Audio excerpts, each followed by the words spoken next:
Hello everyone, मैं सलोनी और फिर से स्वागत है आपका मेरे YouTube channel ready for study में। आज का जो हमारा हिंदी का टॉपिक है वो है समास। बहुत ही इंटरेस्टिंग और बहुत ही अच्छा टॉपिक है। आपके एग्जाम में इसमें से भी एक क्वेश्चन बनता है। ठीक है, तो चलिए जो आज की वीडियो है वो हम शुरू करते हैं। आज का जो हमारा टॉपिक है वो है समास। सबसे पहले समास का जो है वो शाब्दिक अर्थ हम पढ़ेंगे। समास यह दो शब्दों से मिलकर बना है, सम जमा आस। सम जमा में आस। सम का अर्थ है यहां नजदीक या समीप, और आस का है बैठना। ठीक है, बैठना। यह समास जो है इन दो शब्दों के योग से बना है। ठीक है, अब इसका शाब्दिक अर्थ समझिए। शाब्दिक अर्थ समास का क्या होगा? शाब्दिक अर्थ है संक्षिप्त कर देना, मतलब छोटा कर देना। संक्षिप्त कर देना या क्या कर देना? छोटा कर देना। ठीक है, इसकी जो परिभाषा है वो हम किस तरह से बनाएंगे वो देखिए। परिभाषा इसकी कुछ इस तरह से बनेगी। दो पदों के मध्य, दो पदों के मध्य प्रयुक्त, दो पदों के मध्य प्रयुक्त योजक चिन्ह या विभक्ति चिन्ह भी हम जिनको बोलते हैं, योजक चिन्ह या विभक्ति चिन्ह, विभक्ति चिन्ह को हटाकर, चिन्ह को हटाकर जो नया शब्द बनता है, हटाकर जो नया शब्द बनता है वो क्या होता है? समास। नया शब्द बनता है वो होता है आपका समास। ठीक है, अब जैसे हमने इसमें लिया राजा का कुमार, राजा का कुमार, तो इसको हम किस प्रकार से लिखेंगे? इसका समास बनाएंगे तो राजकुमार। तो जो इसमें योजक चिन्ह है या विभक्ति चिन्ह जो हमने क्या कर दिया? हटा दिया। तो ये हमारा जो क्या बन गया? इस प्रकार से बन गया। तो ये हमारा क्या हो गया? समास की हमारी परिभाषा हो गई। ठीक है, अब सामासिक, सामासिक पद क्या होता है? समास हमने कर लिया, अब होता है सामासिक पद। समास प्रक्रिया से बना शब्द, समास प्रक्रिया से जो शब्द बनता है या प्रक्रिया, समास प्रक्रिया से बना शब्द क्या कहलाता है? आपका समस्त पद या सामसिक पद कहलाता है। ठीक है, समस्त पद या सामसिक पद कहलाता है। समास, समास किनके योग से बना है? सम प्लस आस से। शाब्दिक अर्थ इसका होता है संक्षिप्त कर देना, यानी कि क्या कर देना? छोटा कर देना। परिभाषा इसकी कुछ इस प्रकार से बनेगी कि दो पदों के मध्य, दो पदों के मध्य जो योजक चिन्ह या विभक्ति चिन्ह जो प्रयोग होते हैं उनको हटाकर जो नया शब्द जो बनता है वो क्या कहलाता है? समास। इसका एग्जांपल हमने कुछ इस प्रकार से लिया। और सामासिक या समस्त पद हम किसे कहते हैं? समास प्रक्रिया से जो शब्द बनता है उसको हम कहते हैं सामासिक पद। ठीक है, इसके बाद हम जो करेंगे वो कहेंगे समास विग्रह। समास के भेद पढ़ने से पहले ये जो चीजें हैं इनको जानना बहुत जरूरी है। समास विग्रह, समास विग्रह क्या होता है? देखिए, समास विग्रह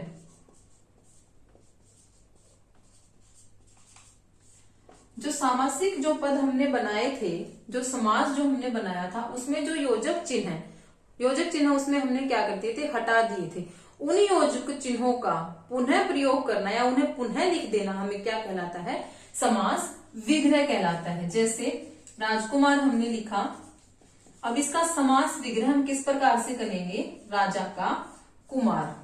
ठीक है, राजा का कुमार। तो ये क्या हो गया? समास विग्रह। ये हमारा क्या बन गया? समास विग्रह बन गया। इसकी जो परिभाषा होगी, समस्त पद में लुप्त, समस्त पद में जो योजक चिन्ह और विभक्ति चिन्ह है जो लुप्त थे उनको पुनः लिख देना क्या कहलाएगा? समास विग्रह कहलाएगा। ठीक है, समास विग्रह भी आपको समझ में आ गया। अब जो समास विग्रह है इसके दो भेद होते हैं। किसके भेद होते हैं? यहाँ समास के भेद मैं आपको नहीं बता रही हूँ, यहाँ बता रही हूँ भेद समास विग्रह के। समास विग्रह के कितने भेद होते हैं? दो भेद होते हैं। कौन कौन से? एक नित्य और दूसरा अनित्य। नित्य समास विग्रह या अनित्य समास विग्रह, अनित्य समास विग्रह, इसको हम लौकिक और अलौकिक के नाम से भी जानते हैं। लौकिक समास विग्रह और अलौकिक समास विग्रह। जो हिंदी में जो हम पढ़ते हैं वो कौन सा पढ़ते हैं? सिर्फ एक ही पढ़ते हैं, नित्य समास विग्रह और लौकिक समास विग्रह, सिर्फ एक ही हम हिंदी में पढ़ते हैं। ठीक है, अब आगे देखिए, अब हम पढ़ेंगे समास के भेद। समास क्या होता है ये आपने पढ़ लिया। सामासिक पद क्या होते हैं, समास विग्रह क्या होता है, ये सारी चीज अच्छे से हमने पढ़ ली। अब हम पढ़ेंगे समास के भेद। समास के भेद हमारे देखिए, समास के भेद, समास के भेद 4 भी होते हैं, 5 भी होते हैं और 6 भी होते हैं। ठीक है, 4 भी होते हैं, 5 भी होते हैं, 6 भी होते हैं। लेकिन हिंदी भाषा की अगर आपसे पूछा जाए तो उसमें हमारे 6 होंगे। अब समास के भेद 4 कैसे होंगे वो देखिए। पहला जो पॉइंट होगा इसमें, पदों की प्रधानता के आधार पर, पदों की प्रधानता के आधार पर कितने भेद होंगे? 4। कौन कौन से होंगे? पहला जो इसमें होगा, पहला पद प्रधान समास, ये हो गया इसका पहला प्रकार। दूसरा हो गया इसका दूसरा पद प्रधान समास, दूसरा पद प्रधान समास। अब तीसरा होगा इसमें दोनों ही पद प्रधान समास, दोनों ही पद प्रधान समास। और चौथा होगा आपका दोनों ही पद अप्रधान समास, दोनों ही पद क्या? अप्रधान समास। इसका आपको ऐसे ही पता लग रहा है कि पहला पद इसमें क्या होता है? पहला पद प्रधान होता है, इसमें दूसरा पद प्रधान होता है, इसमें दोनों ही पद प्रधान होते हैं और इसमें कौन सा भी प्रधान नहीं होता। तो जो पहला पद प्रधान होता है उसको हम क्या बोलते हैं? अव्ययी भाव समास। ठीक है, अव्ययी भाव समास। अव्ययी भाव समास में क्या होता है? पहला पद प्रधान होता है। दूसरा पद प्रधान कौन सा होता है? तत्पुरुष। और इसमें ही हम इसके दो भाग कौन से लेते हैं? कर्मधारय समास और द्विगु समास, द्विगु समास। दोनों ही पद प्रधान होते हैं, वो उसमें कौन से में होते हैं? आपके द्वंद्व। इसमें आपके कौन से होंगे? दोनों ही पद प्रधान होंगे। और जिसमें दोनों ही पद प्रधान होंगे उसमें कौन सा होगा? आपका बहुव्रीहि, बहुव्रीहि। ठीक है, तो पदों की प्रधानता के आधार पर अगर आपसे एग्जाम में पूछा जाए कि अगर पदों की प्रधानता के आधार पर कितने प्रकार के समास होते हैं, तो वो केवल 4 प्रकार के समास होते हैं। ये आपके 4 प्रकार होंगे। इसमें आपका जो पहला पद प्रधान होगा वो आपका अव्ययी भाव समास होगा। दूसरा पद तत्पुरुष, तत्पुरुष के इसमें भेद होंगे कर्मधारय और द्विगु। और दोनों ही पद प्रधान द्वंद्व, और दोनों ही पद अप्रधान आपका बहुव्रीहि। ठीक है, तो ये आपके हो गए पदों की प्रधानता के आधार पर प्रकार। अब दूसरा जो है वो आपका है मूल रूप से। दूसरा जो प्रकार है वो आपका मूल रूप से समास के कितने भेद होते हैं? तो मूल रूप से समास के आपके कितने भेद होते हैं? 5 भेद होते हैं। ठीक है, मूल रूप से समास के आपके कितने भेद होंगे? 5 भेद होंगे। कौन कौन से होंगे देखिए।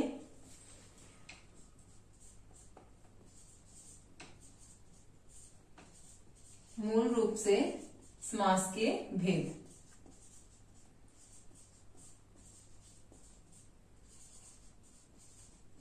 कौन से होंगे आपके 5।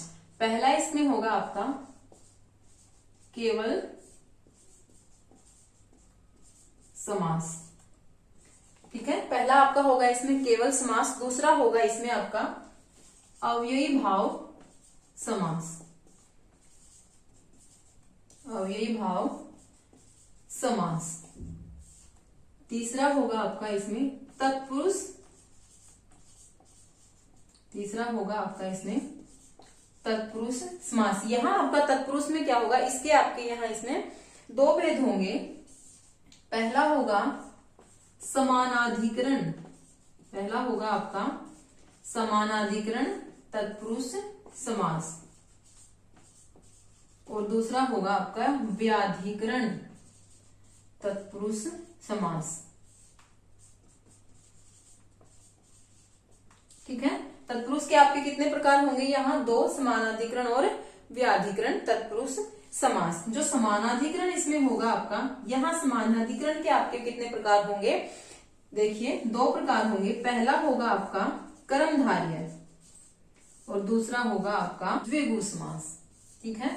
अब रह गया व्याधिकरण तत्पुरुष समास। इसमें ये किसमें होगा, इसमें ये होगा कारकों के आधार पर। इसमें हम किसको नहीं जोड़ेंगे, कर्ता, जो हमारा पहला जो कारक है कर्ता का प्रकार वो कर्ता, और जो लास्ट का था हमारा संबोधन, उसको छोड़कर जो हमारे कारक थे कितने, टोटल कितने थे 8। कर्ता और संबोधन को हमने छोड़ दिया, कितने बच गए हमारे 6। तो इन 2 को छोड़कर जितने हमारे कारक थे वो जो इसमें प्रकार आएंगे। तो पहला इसमें प्रकार होगा कर्म कारक तत्पुरुष समास, ठीक है। कर्म कारक तत्पुरुष समास, फिर करण कारक तत्पुरुष समास, संप्रदान अपादान, इस प्रकार से जो हमारे 6 हमारे इसमें बन जाएंगे, ठीक है। कर्ता ने हमने छोड़ दिया, कर्म करण संप्रदान अपादान संबंध, और छठा हमारा कौन सा था, अधिकरण कारक। तो ये जो इसमें हमारे किसमें आएंगे, व्याधिकरण तत्पुरुष समास में ये आएंगे, ठीक है। ये हमारे कितने प्रकार थे, 4 प्रकार हमारे हो गए। 5वां जो हमारा इसमें है वो रहेगा द्वंद्व समास, और ये चौथा था, 5वां हमारा रहेगा इसमें बहुव्रीहि समास, ठीक है। तो ये हो गए मूल रूप से समास के भेद, ठीक है।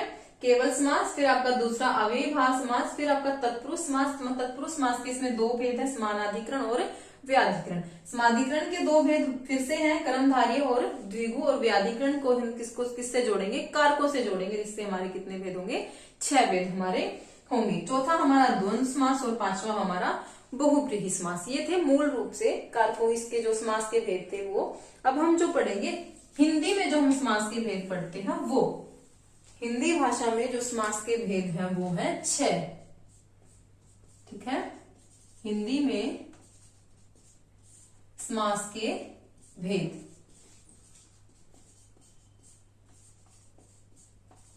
तो उसमें हमारे कितने हैं, 6। कौन कौन से हैं, पहला है अव्ययी भाव समास, अव्ययी भाव समास। दूसरा है हमारा कर्मधारय समास। तीसरा है हमारा तत्पुरुष समास। फिर हमारा द्वंद्व समास,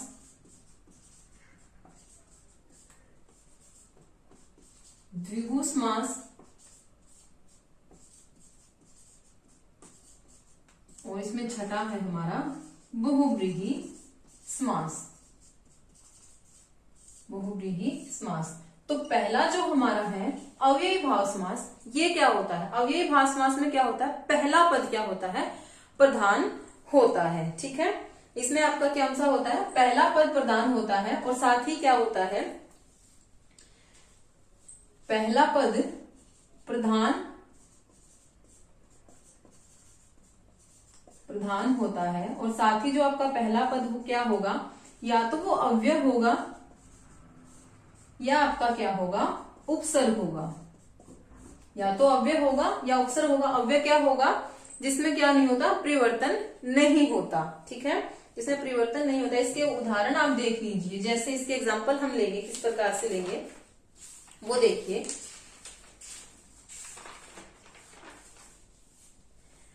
अव्यय हमारे कौन से होते हैं, जिनसे लिंग, वचन और काल और कारक के आधार पर जिनमें कोई परिवर्तन नहीं होता, वो कौन से होते हैं, हमारे अव्यय होते हैं। तो अव्ययी भाव समास हमारा कौन सा होगा, जिसमें पहला पद हमारा प्रधान होता है, वो कौन सा हो गया, अव्ययी भाव समास हो गया। ठीक है, और पूर्व पद जो होता है इसमें, यानी कि पूर्व पद यानी कि पहला पद वो क्या होता है, या तो वो अव्यय होगा या तो आपका क्या होगा, उपसर्ग होगा। इसको हम एग्जाम्पल से समझेंगे। जैसे देखिए, आजीवन,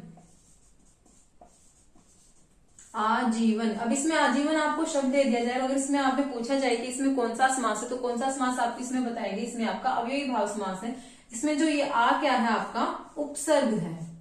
किससे बना है ये, उपसर्ग से बना है। आजीवन का अगर आप समास विग्रह करेंगे तो क्या बनेगा, पूरे जीवन भर, पूरे जीवन भर। अब जैसे देखिए दूसरा एग्जाम्पल इसका, यथाशक्ति, यथाशक्ति। यथाशक्ति का अगर आप समास विग्रह करेंगे तो शक्ति के अनुसार, शक्ति के अनुसार। अब इसमें यथा क्या है, आपका अव्यय है। यथा इसमें क्या है, अव्यय है। इस प्रकार से आप इसको पहचान लेंगे। ठीक है, और देखिए आप इसके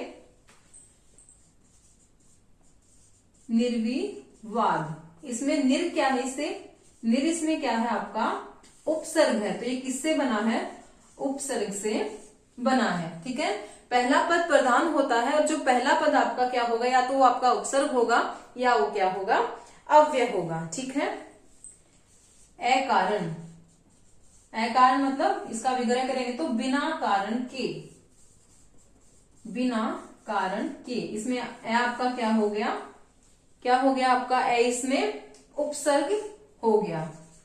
आमरण, इसमें आपका क्या हो गया, उपसर्ग हो गया। तो इस प्रकार से हम अव्ययी भाव समास की कुछ में पहचान करेंगे। आपको कोई भी शब्द दे दिया जाएगा और अगर उसको आपको पहचान करनी होगी कि कौन सा समास है, तो किस तरह से करेंगे, पहला पद प्रधान देखेंगे, फिर क्या देखेंगे, जो पहला पद वो किससे बना होगा, या तो वो अव्यय से बना होगा या तो वो उपसर्ग से बना होगा। ठीक है, तो ये था आपका अव्ययी भाव समास। इसके बाद जो होगा आपका,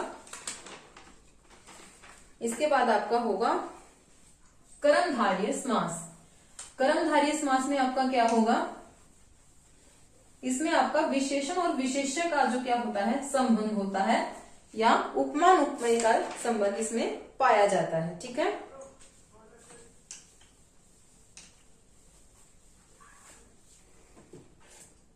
इसमें आपका क्या होगा, कर्मधारय में पूर्व पद क्या होगा, गौण होगा। पूर्व पद क्या होगा, गौण होगा। उत्तर पद क्या होगा, प्रधान होगा। उत्तर पद क्या होगा, आपका प्रधान होगा। ठीक है, कर्मधारय समास में आपका पूर्व पद गौण होगा और उत्तर पद क्या होगा, प्रधान होगा, और साथ में इसमें विशेषण विशेषण उपमान उपमेय का संबंध पाया जाता है। इसका एग्जांपल देखिए, जैसे आप घनश्याम, घनश्याम, घन के समान श्याम, घन के समान श्याम।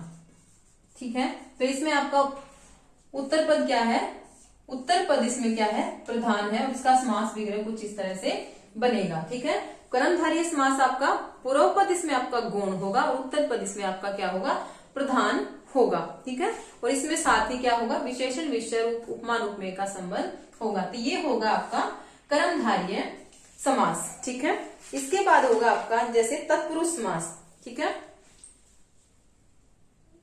तत्पुरुष समास में भी आपका इसी तरह से रहेगा। पूर्व पद इसमें आपका क्या रहेगा, गौण रहेगा, और उत्तर पद इसमें क्या रहेगा, आपका प्रधान रहेगा। पूर्व पद इसमें गौण होगा और उत्तर पद इसमें आपका क्या होगा, प्रधान होगा। ठीक है, तत्पुरुष में भी आपके ऐसा ही रहेगा। जैसे देखिए युद्ध क्षेत्र, युद्ध क्षेत्र, युद्ध के लिए क्षेत्र, युद्ध के लिए क्षेत्र, या राजकुमार, राजकुमार मतलब राजा का कुमार। तो इसमें आपका क्या है, देखिए कुमार, उत्तर पद आपका क्या है, इसमें प्रधान है। यहाँ क्या है, क्षेत्र, ये भी क्या है आपका उत्तर पद, इसमें क्या है आपका प्रधान है। ठीक है, तो पूर्व पद गौण होगा इसमें और उत्तर पद आपका क्या प्रधान होगा। वहां आपका क्या होगा, वहां आपका होगा तत्पुरुष समास, और जो कारक चिन्ह जो इसके बीच में होगा इनका क्या हो जाएगा, लोप हो जाएगा। अगर इसका हम समास बनाएंगे तो इस तरह से बनेगा, जो कारक चिन्ह इसमें क्या हो जाएगा आपका लोप हो जाएगा। ठीक है, तो ये हो गया आपका तत्पुरुष समास। इसके बाद आएगा आपका द्वंद्व समास। द्वंद्व समास आपका क्या होगा, इसमें आपका या तो जो शब्द होंगे वो एक दूसरे के क्या होंगे, पूरक होंगे, या तो जो शब्द होंगे वो एक दूसरे के पूरक होंगे, एक दूसरे के पूरक होंगे, एक दूसरे के पूरक होंगे, और या क्या होंगे, वो एक दूसरे के विलोम होंगे, या एक दूसरे के क्या होंगे, विलोम होंगे। ठीक है, अब जैसे देखिए माता पिता, हवा पानी, इस प्रकार से जैसे ये हमने क्या लिया, एग्जाम्पल ले लिए, जैसे लाभ हानि, या तो ये शब्द क्या होंगे, एक दूसरे के पूरक होंगे, या तो क्या होंगे, एक दूसरे के विलोम होंगे। अब जैसे लाभ हमने लिया, लाभ का विलोम क्या हो गया, हानि, तो ये क्या हो गया हमारा द्वंद्व समास इसमें हो गया। अब हवा और पानी लिया, अब हवा भी जितनी हमारे लिए हवा जरूरी है उतना ही जरूरी हमारे लिए क्या है, पानी है, तो ये क्या हो गए, एक दूसरे के पूरक हो गए। कई बार जो इस एग्जाम में हम किस तरह से ले लेते हैं, इस तरह से ले लेते हैं कि इसमें योजक चिन्ह का जिसमें प्रयोग होता है ना, तो उसमें हम सीधा क्या लिख देते हैं, द्वंद्व समास लिखते हैं, लेकिन ऐसा होता नहीं है। एक बार एग्जाम में ऐसे आया था कि देवासुर, ये जो आपको शब्द दे दिया गया था और उसमें पूछा गया था कि इसमें कौन सा समास है, तो इसमें आपका देवासुर में कौन सा समास है, इसमें आपका द्वंद्व समास है। अब इसमें योजक चिन्ह तो नहीं लगा हुआ, लेकिन ये कैसे बना, देव और असुर, देव और असुर क्या है, एक दूसरे के अपोजिट हैं, विलोम है, तो इसमें आपका कौन सा होगा, द्वंद्व समास होगा। ठीक है, या तो वो जो शब्द होंगे एक दूसरे के पूरक होंगे, या तो वे शब्द क्या होंगे, एक दूसरे के विलोम होंगे, तो वहां क्या होगा आपका द्वंद्व समास होगा। ठीक है, पांचवा था आपका द्विगु समास। इसमें आपका जो पहला पद या पूर्व पद जिसको हम कहते हैं वो क्या होगा, पहला पद संख्यावाचक होगा, पहला पद संख्यावाचक जिसमें हो संख्यावाचक होगा, जैसे चौराहा, तिराहा, त्रैमासिक, त्रिनेत्र। ठीक है, जो ये पहला पद जिसमें आपका क्या होगा, संख्यावाचक होगा, उसमें आपका क्या होगा, द्विगु समास होगा।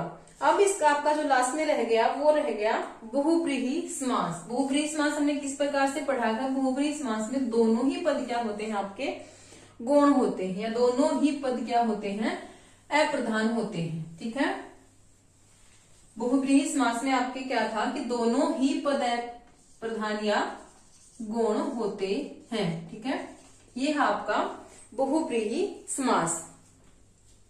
दोनों ही पद क्या होंगे, दोनों ही पद, यानी कि ये पद और दोनों ही पद क्या होंगे, दोनों ही पद गौण होंगे। ठीक है, दोनों ही पद क्या होंगे, गौण होंगे, और दोनों पद मिलकर किसी तीसरे की तरफ क्या करेंगे, तीसरे को अन्य किसी अन्य पद को क्या बनाएंगे, प्रधान बनाते हैं। ठीक है, दोनों ही पद क्या पद गौण होंगे, और दोनों पद किसी तीसरे को क्या बनाएंगे, प्रधान बनाएंगे। ठीक है, इसमें देखिए जैसे दशानन, जैसे हो गया दशानन, इसमें 10 है आनन जिसके, 10 है आनन जिसके, आनन मीन क्या हो गया आपका सिर, धन है 10 है आनन जिसके।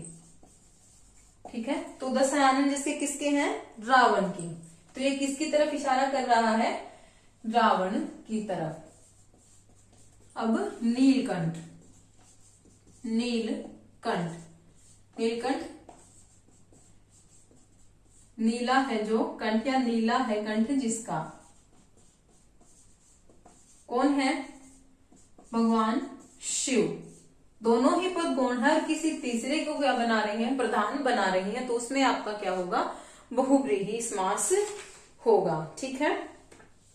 पीताम्बर, पीताम्बर कौन है, भगवान श्री कृष्ण, इसमें भी दोनों ही पद गौण होंगे और इसमें इसकी तरफ इशारा हो रहा है भगवान कृष्ण की तरफ। ठीक है, जिसमें दोनों ही पद गौण है और जो तीसरा जो पद है वो क्या बनता है, उसको दोनों ही पद मिलकर तीसरे को क्या बनाते हैं, प्रधान बनाते हैं, वहां होगा आपका बहुव्रीहि समास। ठीक है, तो यहाँ जो हमारी समास की जो वीडियो थी वो हमारी यहाँ क्या होगी, पूरी हो गई।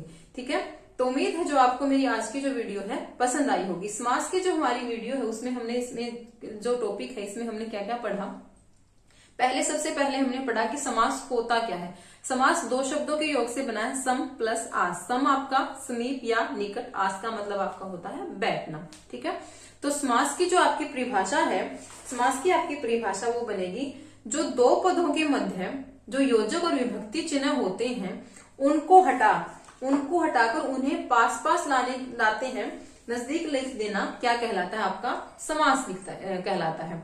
फिर हो गया समास विग्रह, हम किसे कहते हैं, जो योजक चिन्ह जो हमने हटाए थे उन्हें पुनः लिख देना क्या कहलाएगा, आपका समास विग्रह कहलाएगा। और समास की जो बनाने की जो हमारी प्रक्रिया होती है, समास प्रक्रिया द्वारा जो शब्द बना है हमारा, उसे हम सामासिक पद या समस्त पद कहते हैं। तो फिर हमने पढ़े कि समास के भेद कितने होते हैं, समास के प्रकार कितने होते हैं। ठीक है, तो समास के हमारे प्रकार हैं, 4 भी पढ़ते हैं हम, 5 भी पढ़ते हैं और 6 भी पढ़ते हैं। 4 हम पढ़ते हैं पदों की प्रधानता के आधार पर। अगर आपसे पेपर में ये लिखकर पूछा जाए कि पदों की प्रधानता के आधार पर समास के कितने भेद होते हैं, तो वो हमारे 4 होते हैं।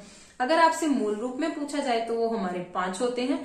अगर हिंदी भाषा में अगर आपसे कुछ भी नहीं लिखा हुआ, अगर सीधा आपसे पूछा हुआ है कि समास के कितने भेद होते हैं, तो वो हम 6 बताते हैं। तो 6 इसमें हमारे कौन कौन से भेद हो गए। पहला है हमारा अव्ययीभाव समास। अव्ययीभाव समास में आपका क्या था, इसमें आपका पहला पद प्रधान होता है और जो पहला पद होता है या तो वो आपका अव्यय होगा या तो आपका उपसर्ग होगा। ठीक है, वो होगा आपका अव्ययीभाव समास। कर्मधारय समास आपका क्या होगा, कर्मधारय समास में आपका पहला पद जो होता है वो गौण होता है और दूसरा पद इसमें क्या होता है, प्रधान होता है। और इसमें आपका क्या है, विशेषण और विशेष्य का संबंध और उपमान और उपमेय का संबंध आपका कर्मधारय समास में पाया जाता है। तत्पुरुष समास, तत्पुरुष समास में भी आपका जो पहला पद होगा वो गौण होगा और दूसरा पद इसमें आपका क्या होगा, प्रधान होगा। और जब भी हम इसको बनाएंगे तो जो इसकी विभक्ति है वो उसके क्या हो जाएगा, लोप हो जाएगा। फिर आता है हमारा द्वंद्व समास। द्वंद्व समास में आपका क्या होता है, दोनों ही पद इसमें आपके क्या होंगे, प्रधान होते हैं। या तो वो एक दूसरे के पूरक होंगे या तो वो एक दूसरे के क्या होंगे, विलोम होंगे। सिर्फ योजक चिन्हों से हम उसको नहीं पहचान सकते कि उसमें सिर्फ योजक चिन्ह दिया गया इसलिए वो द्वंद्व समास है, नहीं। अब इसमें या तो आपका जो संबंध मिलेगा वो विलोम होगा या तो वो एक दूसरे के पूरक होंगे, वहां होगा आपका द्वंद्व समास। फिर होगा आपका द्विगु समास। पहला पद इसमें आपका क्या होगा, संख्यावाचक जो होगा वो होगा आपका द्विगु समास। फिर आएगा आपका बहुव्रीहि समास, जिसमें कौन सा ही पद प्रधान नहीं होता, दोनों ही पद क्या होते हैं, गौण होते हैं और दोनों मिलकर तीसरे पद को क्या बनाते हैं, प्रधान बनाते हैं, वहां होगा आपका बहुव्रीहि समास। तो ये थी हमारी आज की समास की वीडियो। अगर उम्मीद है आपको मेरी आज की वीडियो जो है वो पसंद आई होगी। अगर आपको मेरी वीडियो अच्छी लगी तो इसे लाइक करें, चैनल को सब्सक्राइब करें, साथ ही बेल आइकन को प्रेस करें ताकि मेरी जो आने वाली वीडियो की नोटिफिकेशन आपको मिले। Thank you so much.